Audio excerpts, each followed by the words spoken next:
At the height of its power, when Ford ruled the racetrack, a deadly new rival emerged. The response was an incredible feat of engineering. In just 90 days, a 657-horsepower engine was born. It was so advanced ... it was immediately banned. In this video, we uncover the full saga of the Ford 427 SOHC Cammer, why it became NASCAR's nightmare, how its ambition clashed with the rules, and how being exiled from one series made it an unbeatable legend in another. Get ready for the story of an engine whose raw power was simply too much for its time, but whose legend roars to this day. Its legend roars to this day. But to truly understand why this engine became so iconic and why its story was so dramatic, we need to go back to the early 60s. It was a golden decade for American motorsports, roaring engines, fearless drivers, and corporations willing to do anything to win. The air over NASCAR ovals and drag strips was thick with the smell of high-octane fuel and burnt rubber, and a victory on the track translated directly into car sales on the street. During this period, Ford Motor Company's dominance was nearly absolute. Their massive and ambitious total performance program was second to none. Millions of dollars were poured into developing cutting-edge technology, creating cars capable of winning on any continent and in any discipline, from the grueling 24 hours of Le Mans to blistering drag races. Ford's ace in the hole, the steel heart of their champion cars, was the legendary 427 cubic inch Fapushrod engine. This monster was a true king. Its thunderous roar was music to the fans and a death knell for its rivals. It mercilessly crushed the competition on the oval tracks and left clouds of smoke at the drag strip, bringing the blue oval one victory after another. This powerful, proven motor seemed to be the pinnacle of engineering, securing Ford's unshakable supremacy. It was a time of calm confidence, a time when winning felt not like an achievement, but like the natural order of things. It was in this atmosphere of total calm and unshakable confidence that a ghost appeared on the horizon. The silence before a storm is often the loudest, and this storm hit suddenly like thunder from a clear sky. In the spring of 1964, a new predator rolled onto the racetracks, and its arrival was like an earthquake. It was the 426 Hemi from Chrysler.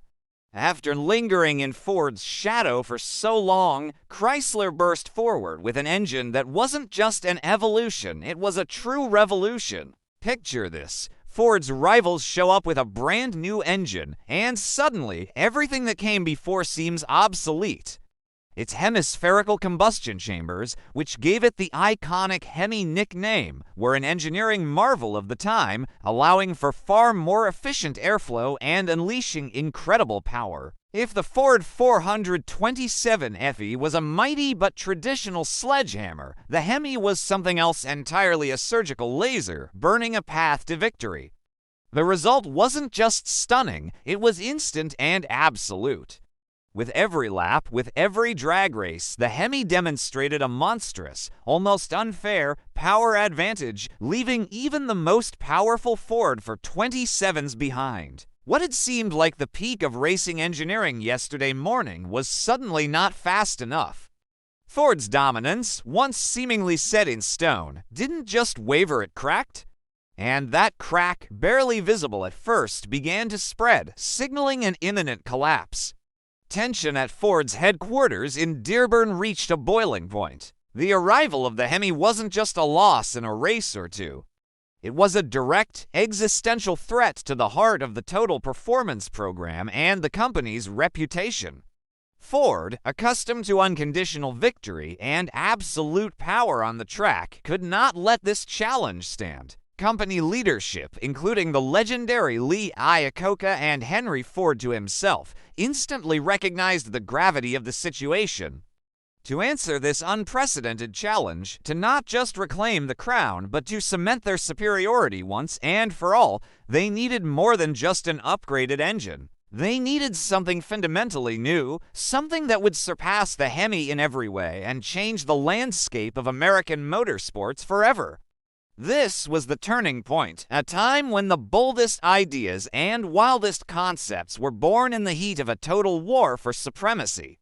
It was then in the crucible of this ruthless arms race that the seeds were sown for a project that would forever write Ford's name in history as the creator of one of the most powerful and legendary engines of all time. The answer had to be swift, crushing, and absolute. And it was already taking shape behind the closed doors of Ford's engineering labs, gathering momentum in the silence that preceded the decade's greatest racing saga. Spring 1964, before the smoke from the Chrysler Hemi S tires could even clear on the NASCAR tracks, an operation of unprecedented speed and secrecy began deep within Ford's engineering labs. It wasn't just a project, it was a desperate response to a challenge, given a cod name that would go down in history, the 90-day wonder, after Chrysler unveiled its 426 Hemi, which instantly demonstrated a crushing power advantage over Ford's dominant but aging 427 FE pushrod engines. It was clear conventional solutions were no longer enough. Ford's answer had to be more than good, it had to be revolutionary and delivered in record time. Ford's engineering teams, accustomed to working on multi-year plans, were thrown into a frenzy of round-the-clock work. Forget leisurely drafts and lengthy approvals. During these months, every day was like a week. Their mission: to develop an engine that would not just match the Hemi, but surpass it. And it had to be simple enough to integrate into Ford's existing racing infrastructure. Their brilliant solution was to create entirely new cylinder heads featuring a single overhead camshaft SOHC. This was a massive leap forward from the traditional architecture. SOHC, the overhead cam system, allowed engineers to use much larger valves and optimize their placement, which dramatically improved airflow into the combustion chambers. More air plus more fuel equals more power. The most elegant part of this engineering feat was that these innovative SOHC heads were designed to bolt directly onto the existing 427 FE blocks. This was critical for speed in development and production. There was no need to create an entirely new engine block from scratch, saving months, if not years, of precious time. The engineers weren't just reinventing the wheel. They were strapping a jet engine to a proven chassis. Despite the move to SOHC, the combustion chambers in the new heads retained a modified hemispherical shape, a nod to the Hemi's effective, if controversial, design. However, Ford's engineers adapted the concept to work perfectly with the advantages of an overhead camshaft. It was a race against time and against the best minds of their competition, where every millimeter, every degree of valve angle mattered. The spirit of innovation filled every corner of the labs. Night shifts, endless calculations, and prototypes assembled in real time. It was madness, but it was a controlled, focused madness. The result of this superhuman effort was an engine poised to blow the racing world away. In just 90 days, Ford hadn't just answered the call, it had created a legend. A legend that was ready to announce itself with unprecedented force, but whose fate was already being decided not just on the racetrack, but in the halls of motorsport power.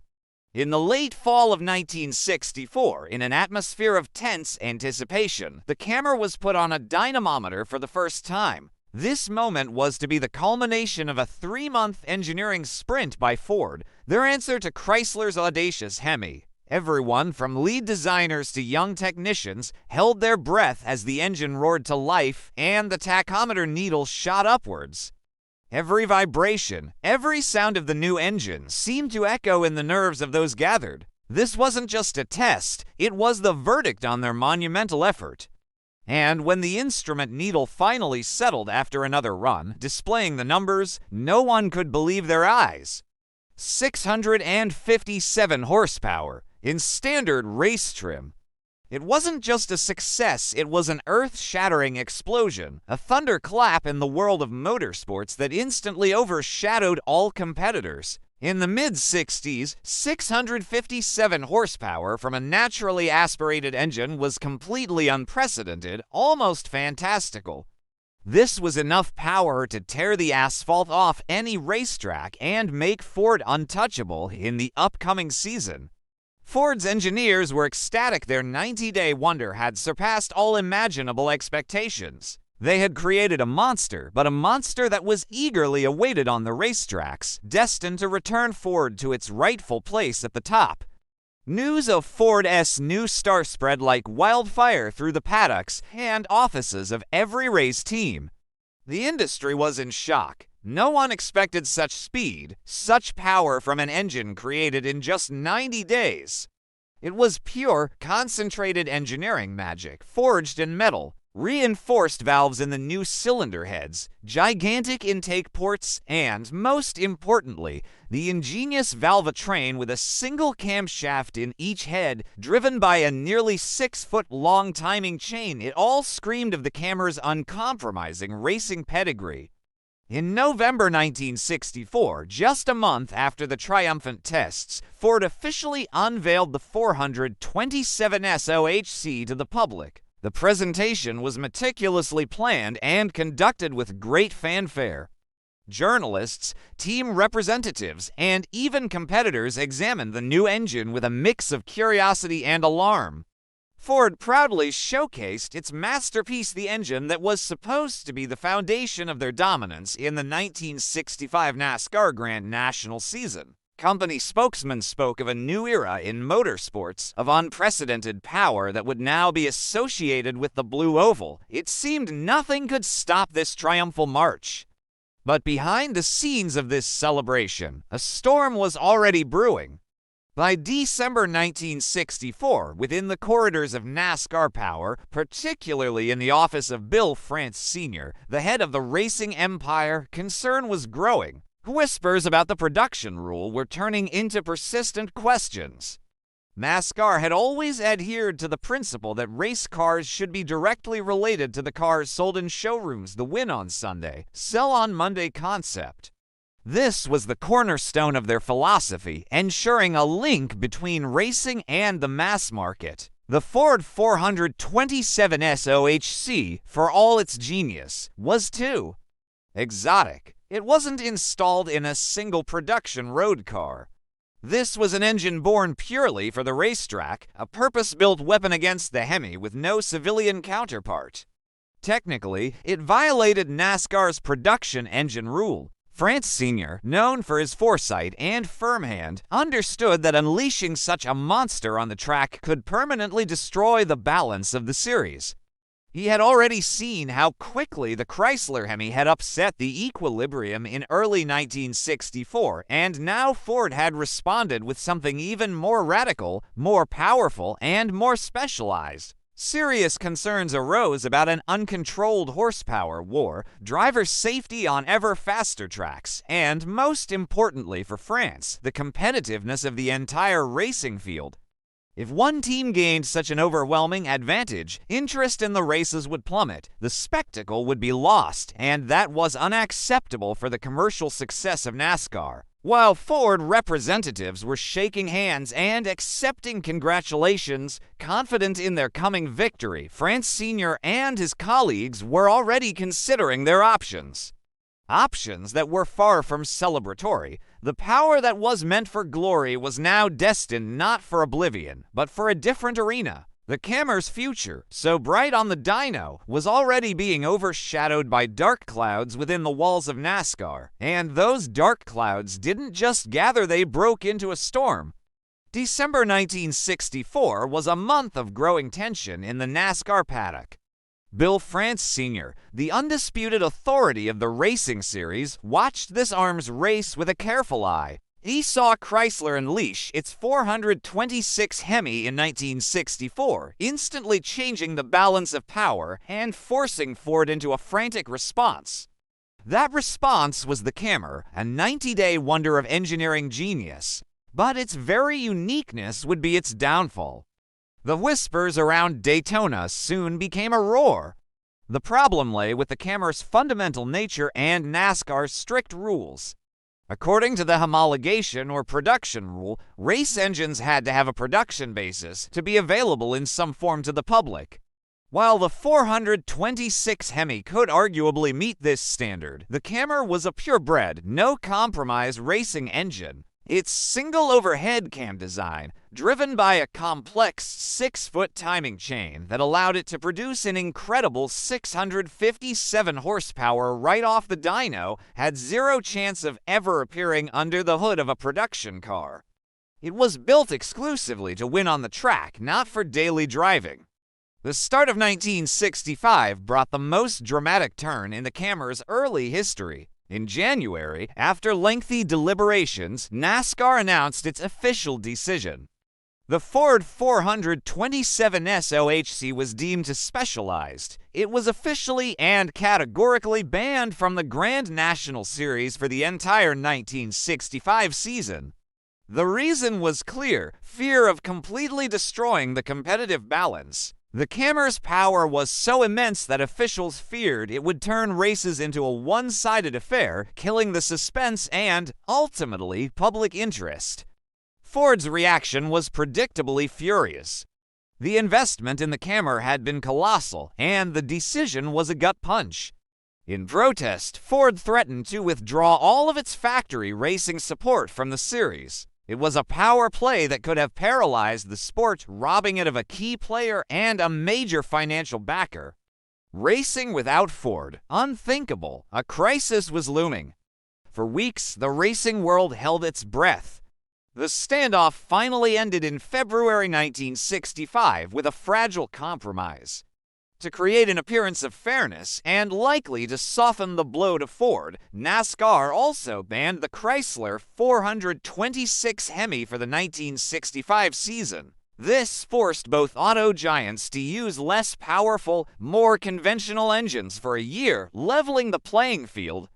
But the devil was in the details. The 426 Hemi, with some modifications, would return to NASCAR in later seasons. For the Ford 427 SOHC Cammer, however, the verdict was final. It remained under a permanent, indefinite ban from NASCAR's top series. Its time in the Grand National was over before it ever began. This chapter in the Cammer's story is a prime example of how ambition and boundless innovation can collide with rigid regulations. Ford set out to create the ultimate winner, an engine that embodied their total performance strategy. But its extraordinary, otherworldly capabilities were both its greatest asset and its curse in a world where rules and balance were paramount. The Cammer was too good, too fast, too unique to fit into NASCAR's framework. Its path in the top league was closed, but as we'll see, its story was just beginning. But NASCAR's ban, contrary to what many expected, was not a death sentence for the 427 SOHC. Instead, it opened up a new, even more extreme arena for the Cammer: drag racing. Ford, having invested immense resources and engineering genius into this engine, wasn't about to give up on it. The company made a strategic decision. If the Cammer couldn't dominate the ovals, it would tear up the asphalt on the straightaway with no compromises and none of the restrictions found in stock car racing. Drag racing, with its thirst for pure, unbridled power and the quest for maximum speed over a short distance, proved to be the perfect sanctuary for this peerless beast. It was a place where its incredible characteristics could be unleashed in all their glory, without any artificial barriers.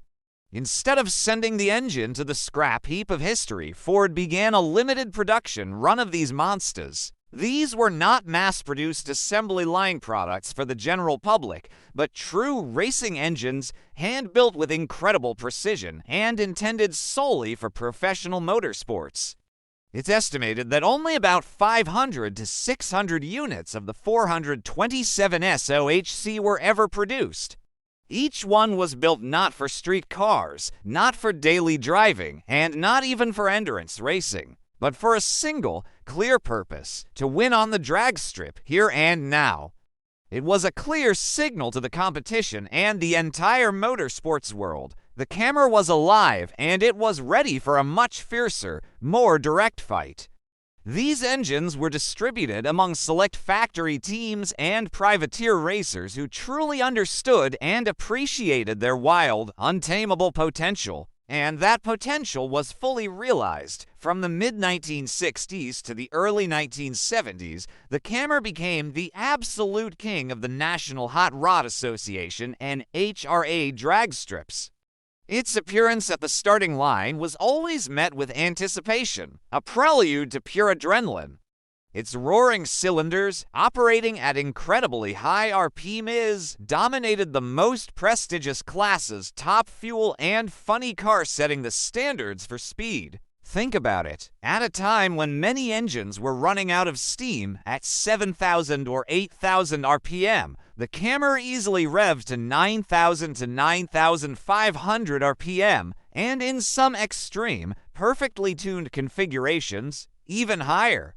This high revving nature was its signature, allowing it to build power where other engines gave up, providing an incredible advantage down the strip. Cars equipped with the Cammer didn't just compete, they shattered records, leaving behind clouds of smoke, the smell of burnt rubber, and the despair of their rivals. Every run with a Cammer was a shot of pure adrenaline injected directly into the veins of the spectators. In the top fuel class, where every race is a battle for microseconds, the Cammer provided the explosive power needed for instant launches and incredible acceleration that slammed drivers into their seats. Its immense torque and ability to hit peak RPMs instantly made it the ideal choice for dragsters, allowing them to cover the quarter mile in unbelievably short times. And in the rapidly evolving funny car class, which used bodies that only vaguely resembled production cars, the Cammer became the foundation for creating true speed monsters. Its relatively compact yet phenomenally powerful design was a perfect fit for these lightweight, short-wheelbase machines that demanded maximum output from every cubic inch. With a Cammer under the hood, funny cars would practically leap into the air at launch, leaving spectators in awe of their speed and brutality. Stories of its mythical power, capable of literally twisting tires off the rims, quickly became part of drag racing folklore. Its sound was unique, not just a roar, but a piercing, high-frequency scream that made the ground vibrate and announced the arrival of something incredibly fast. Part of the secret to its power lay in its unique design. That incredibly long, 6-foot timing chain driving the overhead camshafts was a bold, almost risky solution, but it ensured unparalleled precision of the valvetrain at extreme RPMs. And its modified hemispherical combustion chambers, though different from a pure Hemi, were perfectly suited for maximum combustion efficiency. This combination of innovation, technological audacity, and raw power allowed the Cammer to outperform competitors, including the renowned Chrysler Hemi, on the quarter-mile strip, setting new standards for speed and dominance. The Cammer became more than just an engine. It became an icon of Ford's total performance era, the embodiment of engineering audacity, and an uncompromising will to win. It showed the world that even after being rejected by one racing discipline, true power will find another battlefield where it can shine. Every fire-up of a Cammer was a symphony of untamed energy, and its victories etched the 427 SOHC's name in the annals of motorsports in golden letters, forever placing it in the pantheon of the greatest engines ever built. It was a true beast born for speed, and the drag strip became its true home, where it finally unleashed its full potential, becoming a living legend that is remembered and revered to this day. Behind that absolute speed stood one of the most audacious and brilliant engineering solutions of the era, the engine nicknamed the Cammer. Its real name was the Ford 427 SOHC, and it was packed with so many technical marvels that even the most seasoned engineers of the time tipped their hats. At the heart of this beast was a layout that was revolutionary for an American muscle car, single overhead camshafts SOHC. Before the Cammer, the dominant Ford 427 like most American V8 South, used a traditional pushrod design. In those engines, the camshaft is located deep inside the engine block, and the valves are operated through a complex system of lifters, pushrods, and rocker arms. The 427 SOHC radically changed this approach. Instead of one camshaft in the block, it had one for each cylinder head, located directly above the valves. This design greatly simplified the valvetrain, making it lighter and more rigid. The advantages of SOHC for a racing engine were enormous. First, eliminating heavy pushrods and reducing the number of moving parts significantly lowered the valvetrain's inertia. This meant the engine could rev to much higher speeds without the risk of valve float, the bane of high RPM engines at the time. Second, the direct action of the cam on the valves allowed for the use of larger diameter valves and more aggressive cam profiles, which dramatically improved the engine's ability to breathe. Air could flow in freely and then be expelled with a thunderous roar, translating directly into incredible power. This engineering breakthrough wasn't just an evolution. It was a lightning-fast response to a challenge. In early 1964, Chrysler introduced its fearsome 426 Hemi, which immediately proved its superiority on NASCAR's tracks.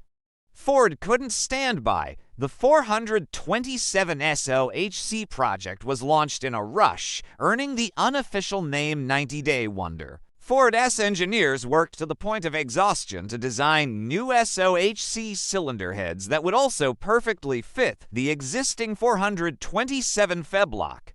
It was a monumental task completed in an incredibly short time, and the result exceeded all expectations. When the Cammer first hit the dynamometer in late 1964, it produced an unprecedented 657 horsepower in race trim, a figure that was simply breathtaking. But if there was one detail that made engineers and mechanics scratch their heads, it was undoubtedly its timing chain. Imagine nearly 6 feet of steel and links snaking its way through the engine to synchronize the two overhead camshafts with the crankshaft below. Because the camshafts were located high up in the cylinder heads, a chain approximately 6 feet long was needed to reach from the crankshaft sprocket at the bottom to the cam sprockets at the top, navigating around several idler sprockets and tensioners. It was a true steel serpent, and ensuring it ran smoothly and quietly at high RPMs was a major engineering challenge in itself. Nevertheless, Ford succeeded. Interestingly, despite its Cammer nickname, its combustion chambers weren't fully hemispherical like the Hemis, but they did retain a modified hemispherical shape. This was a characteristic feature of high-performance engines of that era, ensuring efficient combustion and optimal valve placement. Every detail of the 427 SOHC showcased ingenuity and a commitment to uncompromising performance. From the meticulously designed cylinder heads to the unique camshaft drive system, this was an engine born for speed, engineered without regard for limitations, and created to dominate. It became the embodiment of engineering that could redefine what was possible under the hood of a race car. And although the Cammer was the embodiment of engineering that could redefine what was possible, its journey was surprisingly short, yet incredibly brilliant. Born in response to Chrysler's 426 Hemi in 1964, this engine was conceived as Ford's ultimate weapon for NASCAR dominance. Engineers worked at a furious pace, creating the 90-Day Wonder to unleash what dyno tests showed was a staggering 657 horsepower on the world for the 1965 season. But fate had other plans. By December 1964, just a month after the Cammer's public debut, NASCAR officials, including Bill France Sr. himself, began to express serious concerns. Its exotic nature and its absence in any production road cars clashed with the series' core rules, which required engines to have a production basis. Just a month later, in January 1965, NASCAR delivered its verdict. The Ford 427 SOHC was deemed to specialized and banned from the Grand National Series for the 1965 season. They feared a complete competitive imbalance. The engine was that good. In protest, Ford even threatened to pull its factory support from NASCAR entirely. A compromise was eventually reached that also temporarily banned the Chrysler 426 Hemi for the same year. However, while the Hemi would later return, the Cammer remained permanently banned from NASCAR's Premier Series. But a ban from circuit racing didn't mean the end for the Ford 427 SOHC. On the contrary, it opened up a whole new arena where its untamed power could be fully unleashed: drag racing. Starting in 1965, Ford began a limited production run of the Cammer, producing an estimated 500 to 600 units. These engines were specifically intended for professional straight-line racing, and it was here, on the drag strips of America, that the 427 SOHC found its true home and truly flourished. From the mid-1960s to the early 1970s, the Cammer was a dominant force in NHRA drag racing, especially in the top fuel and funny car classes. Its legendary reputation was built on incredible power and the ability to rev to dizzying speeds that other engines simply couldn't handle. The long 6-foot timing chain driving the single overhead camshafts and its modified hemispherical combustion chambers made it not only powerful but also technologically unique for its time. Despite its short but brilliant racing career and its notorious ban from NASCAR, the Ford 427 SOHC Cammer is rightfully considered one of the most powerful and iconic American racing engines ever created.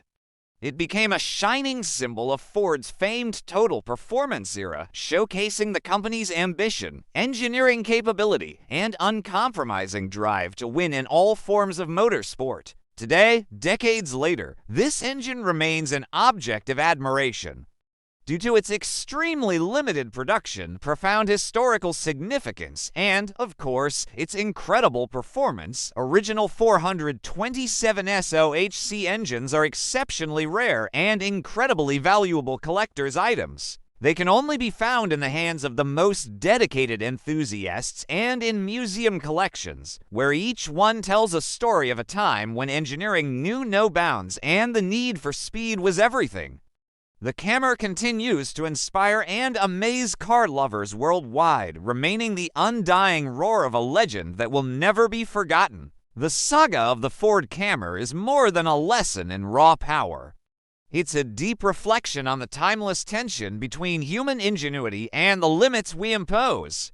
This engine, too magnificent for its original stage, ultimately found its true calling, proving that even a ban can give birth to a legend, a symbol not of what was allowed, but of what was possible. And perhaps its true legacy isn't in the victories it won, but in the profound question it still asks us today: what truly drives progress, limitless innovation, or the wisdom to set boundaries? Was the story of the Cammer a triumph or a tragedy or both? Share your thoughts in the comments, like the video, and subscribe to the channel for more stories where speed meets philosophy.